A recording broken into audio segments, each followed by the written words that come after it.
We're doing apple fritters, everyone. Delicious, fluffy apple fritters. Y'all, come on. Let's get it going. Hello, everyone. Thank y'all for joining me. Today, we are doing apple fritters. Yes, apple fritters. Can't wait to get this recipe going. Let's go. Okay, guys, so for these apple fritters, we're going to be using a can of apple filling, apple pie filling. We're going to be using self-rising flour, some sugar, imitation vanilla, some ground cinnamon, eggs, buttermilk, I'm not going to bring that over too, and some butter, okay? All right, got that out the way. All right, so first things first, y'all. We're going to put in to this little bowl here. We're going to empty out this can of apples here. This brand smells really good. You can use any brand. This brand smells really, really good. What is this? Let me take a look at this again. Is this Lucky Leaf? Oh, yeah. And again, for those that want the recipe where I am cooking the apples, I very seldomly do that. Do I know how to make cinnamon apples and all that? Yes, will be shown on another video just for like a side of cinnamon apples. But when it comes to just these delicious good desserts such as apple fritters, I just use the canned stuff because I know how to make it taste real good without all the extra work. Okay, so from here, we're just going to go in and kind of chop these apples up. Just using just a spatula here, a metal spatula. We're just going to chop them up really, really good. Not adding anything to this particular mixture, just chopping them up. Okay, so I have those apples, the apple pie filling all chopped up here, and that's going to go real good into our mixture here. So we're just going to set that aside, all right, and start on the wet mix here, okay? Okay, so this is going to be using melted butter. Now, what I have in here already is a stick or a half cup of melted butter, melted salted butter. And of course, you want to let the butter cool after you melt it to make sure that it's not hot when you're putting the eggs in. Okay, so from here, we're going to put a teaspoon of maple added to the maple flavoring added to your melted butter. Okay, gonna whisk that in here. All right, from here we're gonna put 2 eggs. That maple just smells so good, y'all. Gonna put 2 eggs here. All right.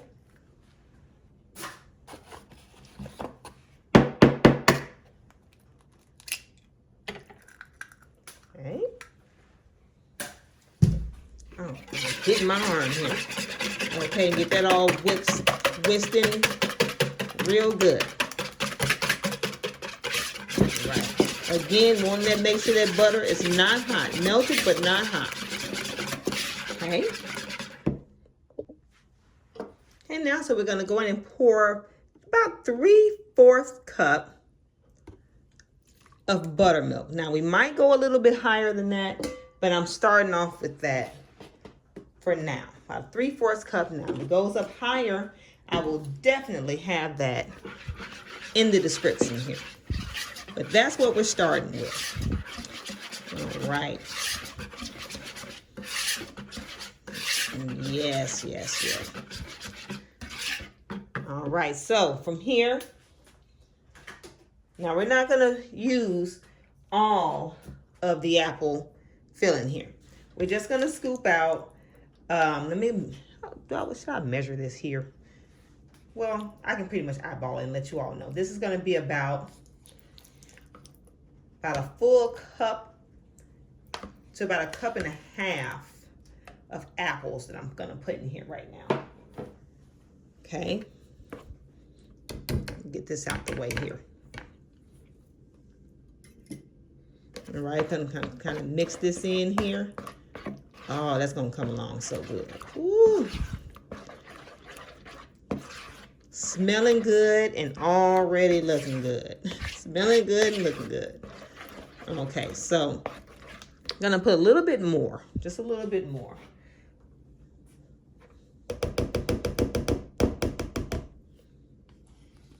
So this is gonna take roughly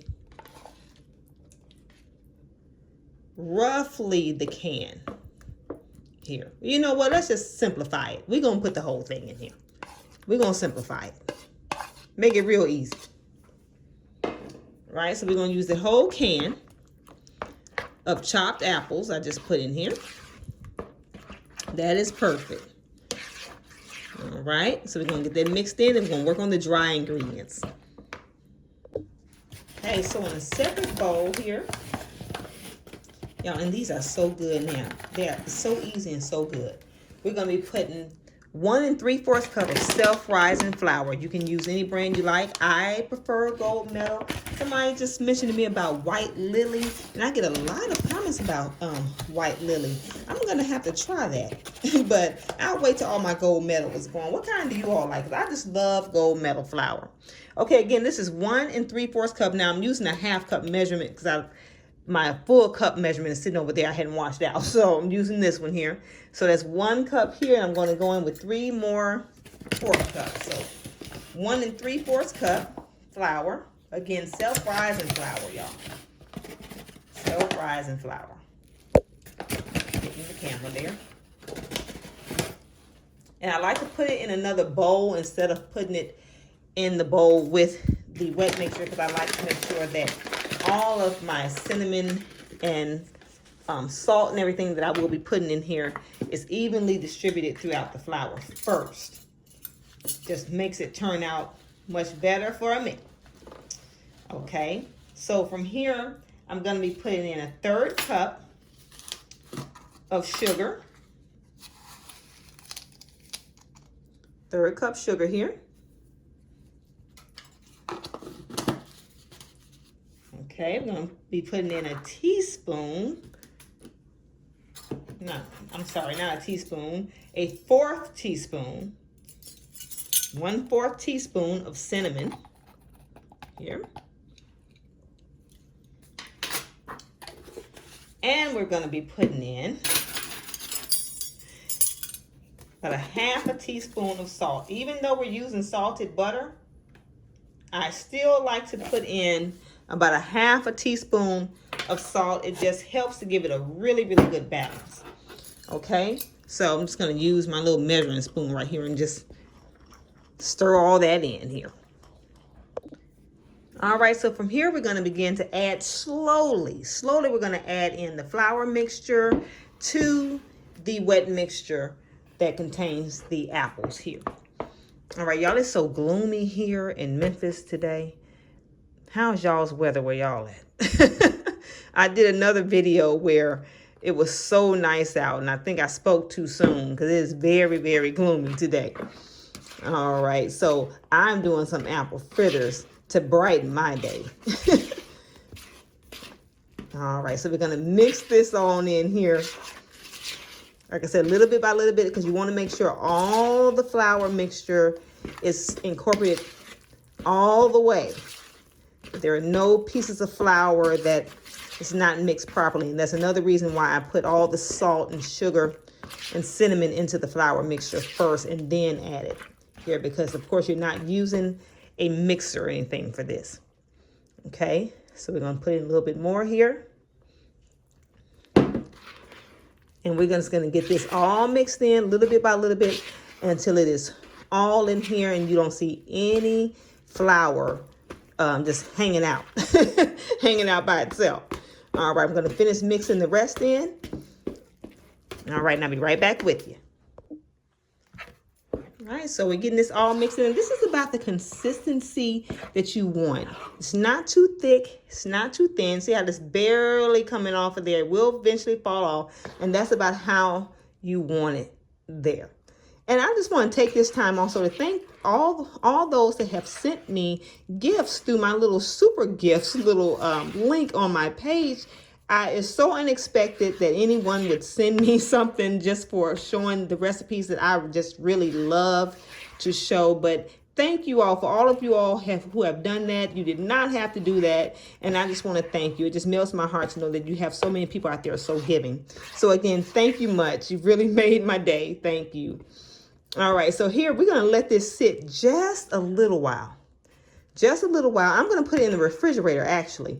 And while it's sitting in the refrigerator, I'm going to make the nice glaze. And again, the glaze is just as simple as the batter, probably more simple. But we're going to let this sit in the refrigerator just for a little while. Okay, so now we're making the glaze, y'all. Just a simple, quick, easy glaze here. Powdered sugar glaze. Okay, so we're going to have 2 cups of powdered sugar here. The one I put in there. Okay, let me get my other cup here. Okay, so we got the 2 cups in.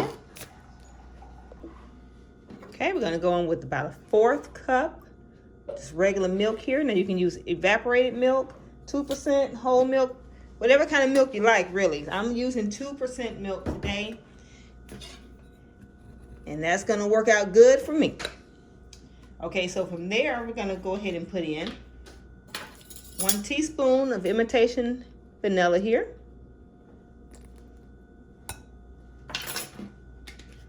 Okay, gonna mix that all in. I'm gonna whip this in real good just to see if I might put in just a little bit more milk, because I just put in a 1/4 cup if I didn't say 1/4 cup. But yeah, we're going to mix it on in and just to see here.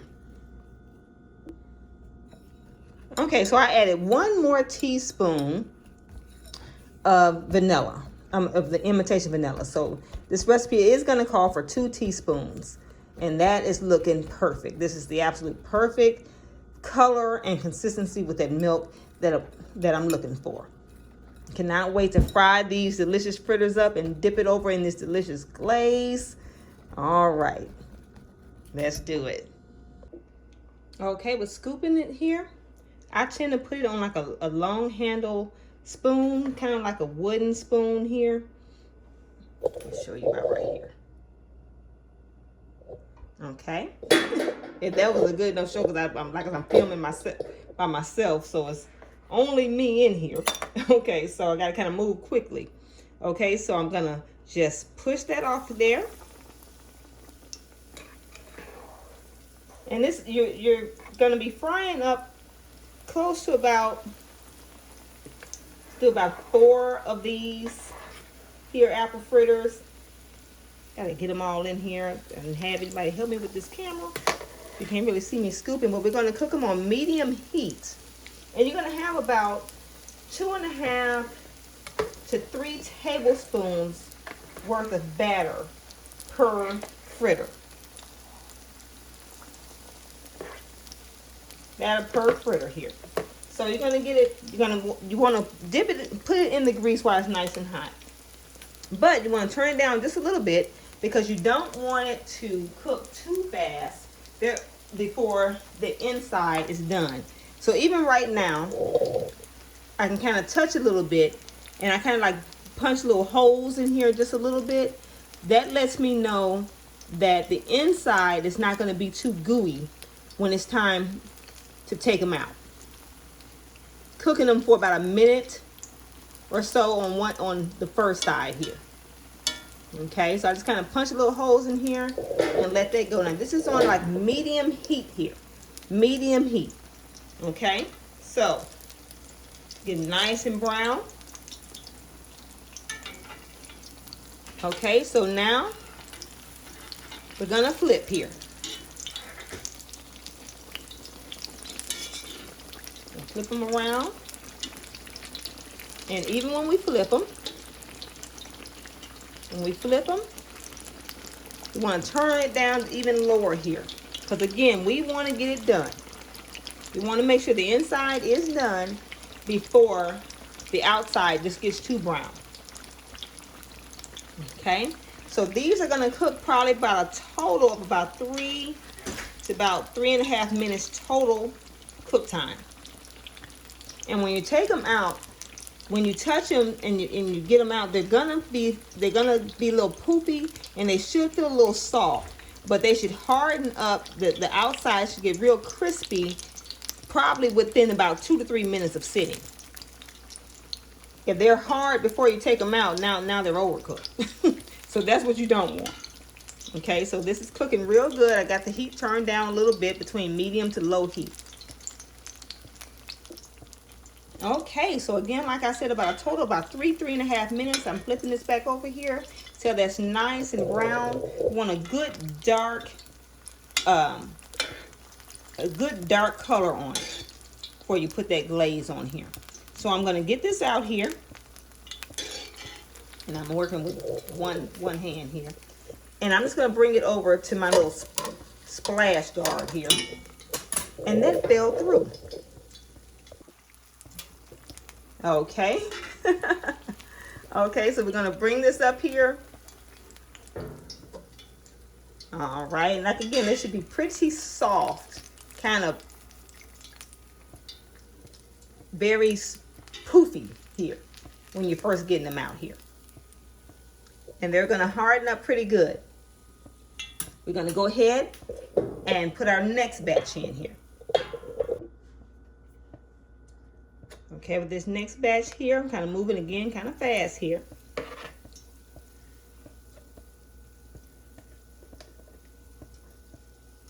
And I kind of want them to cook close to around the same time. I don't want them to be, one of them in there too long before I put the next one in. Okay, so I'm going to go ahead and scoop this off here.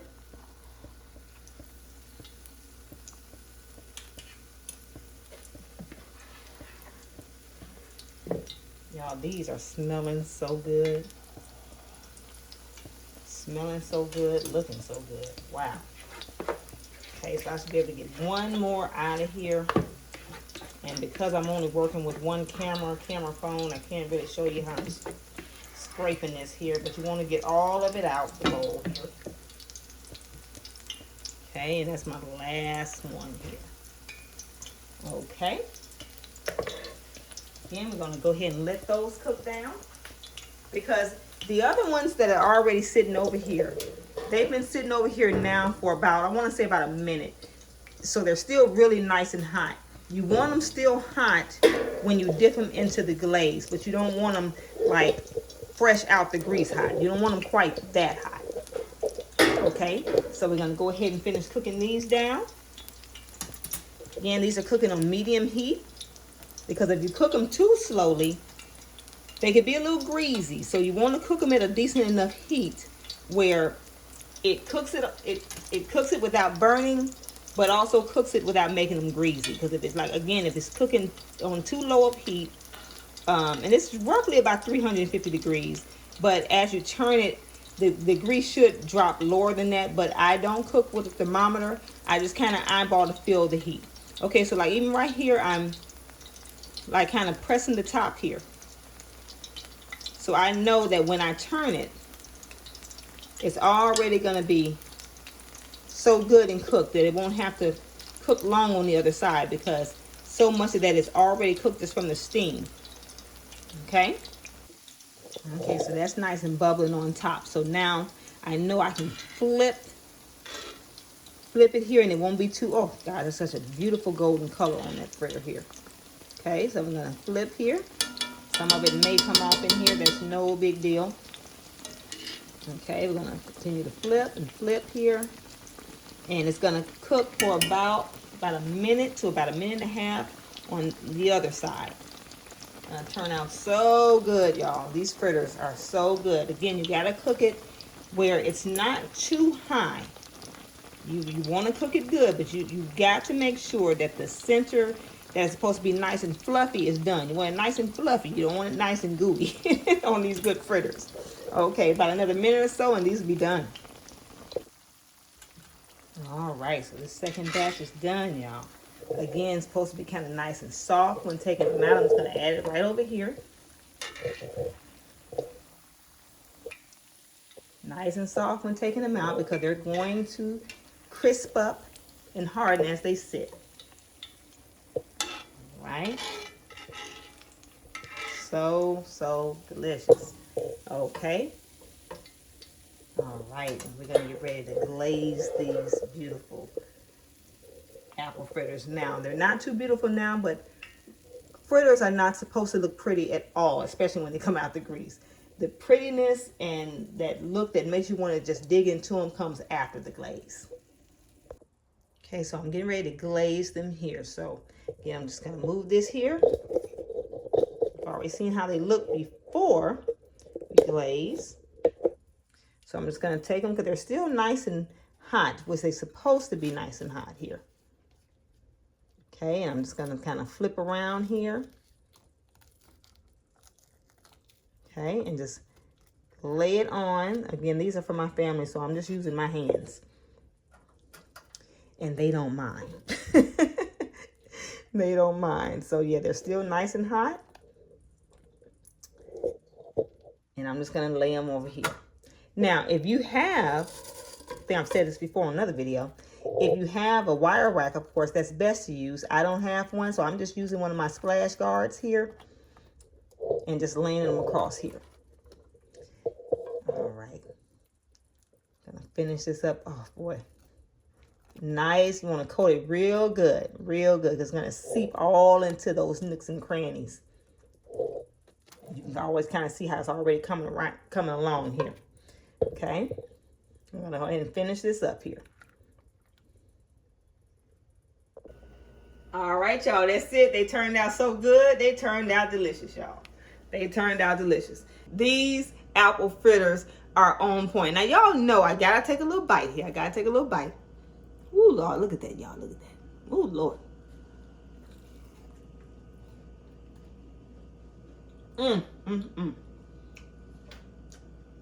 The best apple fritter I ever had. Y'all do this recipe. Let me know how you like it. And I'll see y'all next time.